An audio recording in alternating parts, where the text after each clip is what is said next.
used to work as a janitor for my local shopping mall. The job itself was pretty straightforward.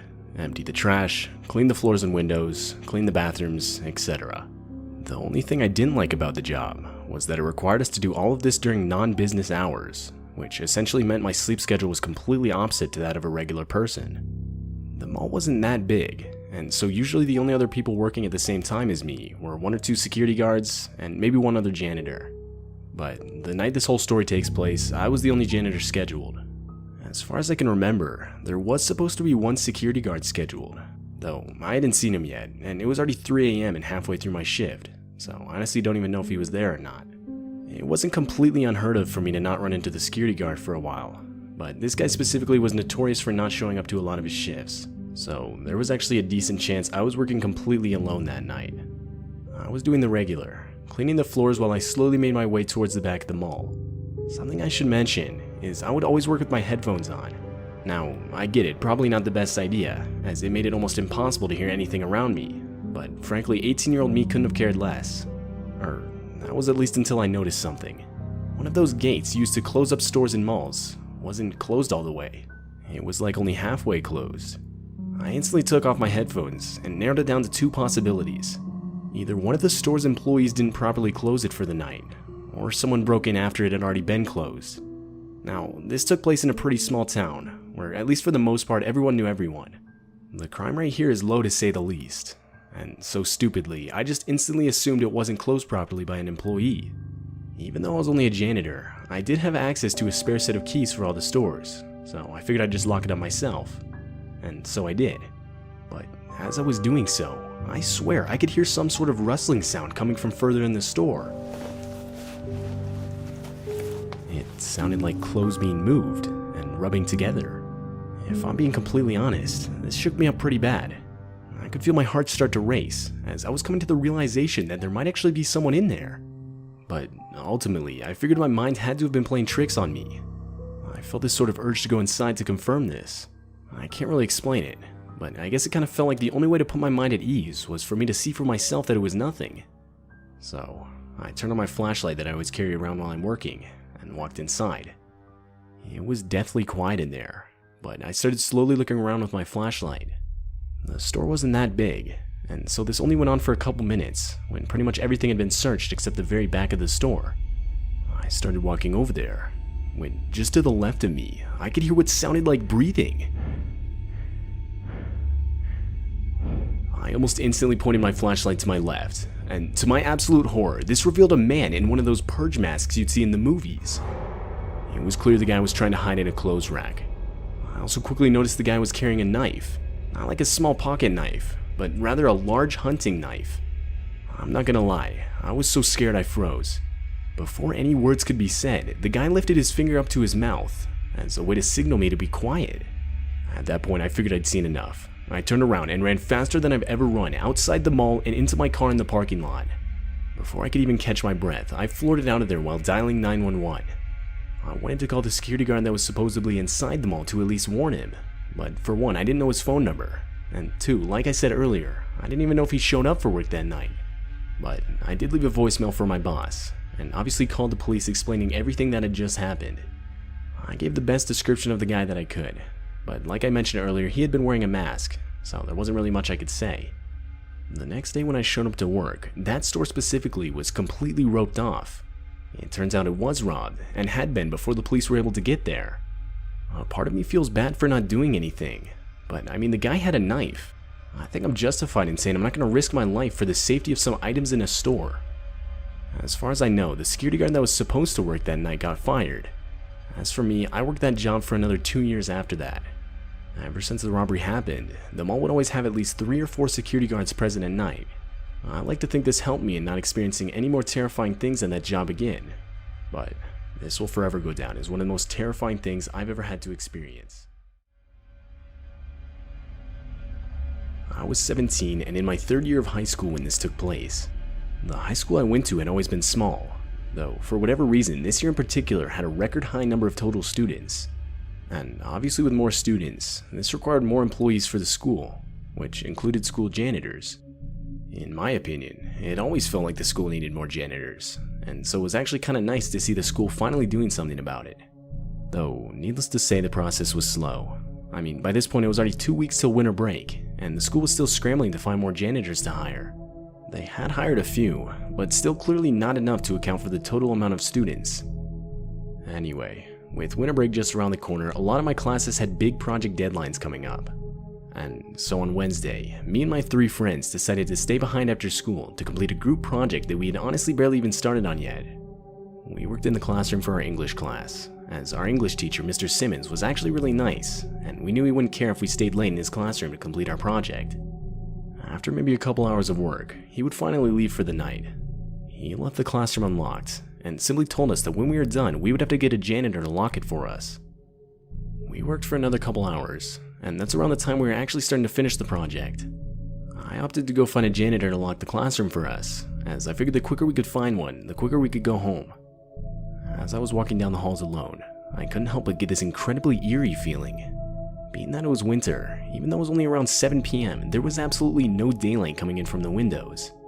It also didn't help that half the school's lights were already turned off by now, and that along with the fact that the school was practically empty of people, made for a really disturbing setting. I looked for a janitor for a good 10 minutes, but couldn't find anyone. It was like there was no one else on the ground floor except me and my 3 friends. As far as I knew, this wasn't normal at all. I was sure there were always at least a few janitors working during non-school hours. But that's when I walked past the stairs leading down to the basement of the school. From what I could see, there were even less lights on down there than where I was. I stood at the top of the stairs for a good couple minutes debating if I really wanted to go down there or not. But that's when I heard what sounded like a vacuum. I figured that had to be a janitor, and so I started to walk down the stairs. Now, our school was set up so that right when you go down to the basement, the classroom just to the right was the computer room. I looked inside, as that's where it sounded like the noise was coming from.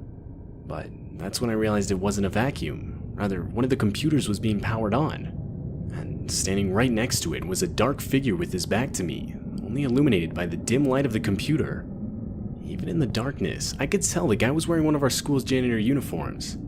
I had absolutely no idea why a janitor would be powering up a school computer, but I disregarded it and said, Hey man, is there a chance you could lock up a classroom for me?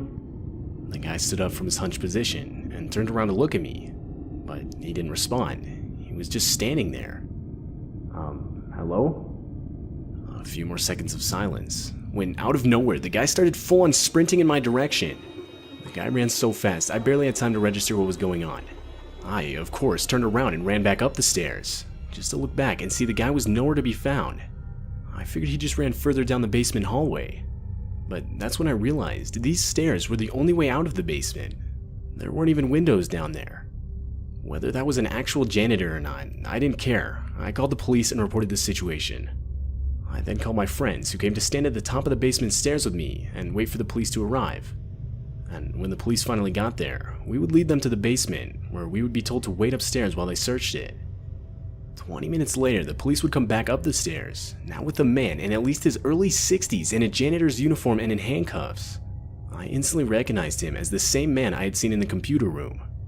It later turned out that the man had been living in one of the school's basement supply closets for the better part of a week, which is where he had gotten the janitor's uniform in the first place. Left behind in the closet was a makeshift mattress, many empty food and drink containers, and most disturbingly, multiple Polaroid pictures of the school itself, some even featuring unsuspecting kids in classrooms, or even just in the hallway during school hours. The guy was quite literally hiding in plain sight throughout the day, and was only getting away with it due to the vast amount of new janitors being hired, which allowed him to blend in with them. The man would of course be arrested, and this whole situation would actually cause the school to shut down for the rest of the week. The only thing still unclear, at least to me, are the guy's motives. Why he had all those Polaroid pictures of both the school and the students themselves, or even why he was in the computer room at night, still doesn't make any sense to me. Before going to the next story, if you like this video, please press the bell icon and do like, share this video and subscribe this channel to get more scary and disturbing videos. Thank you. I work as a janitor for a hotel company in my area. It's not really a housekeeper position, as I don't clean any rooms. Rather, I'm responsible for things like cleaning the pools, cleaning the floors of the lobby and hallways, refilling the vending machines, and various tasks like that. The company owns a few different hotels in the area, and since I work for the company itself, it's not uncommon for me to be constantly going back and forth between hotels during my shifts.